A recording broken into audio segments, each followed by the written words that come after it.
কোরআন তিলাওয়াত করা হয়, তাহলে কি তিলাওয়াত করা হয়? তাহলে দা হলি কোরআন তিলাওয়াত করা ইংরেজি কি? রিসাইট। তাহলে রিসাইটেড। তাহলে দা holy Quran is recited. Same. আর কোনো কথা আছে? নামাজের মধ্যে কিছু আছে? দা কোরআন তেলাওয়াত করা হয়েছিল, দা হলি কোরআন ওয়াজ রিসাইটেড। হলি কোরআন সিঙ্গুলার না প্লুরাল? সিঙ্গুলার। সিম্পল। হলি কোরআন তেলাওয়াত করা হবে, দা holy Quran will be recited. পবিত্র কোরআন তেলাওয়াত করা হচ্ছে, দা holy Quran is being recited.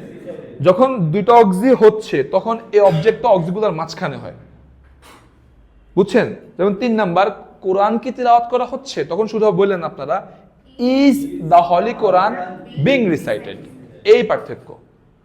কোরআন কি তিলাওয়াত করা হচ্ছিল, ওয়াজ দা হলি কোরআন বিং রিসাইটেড।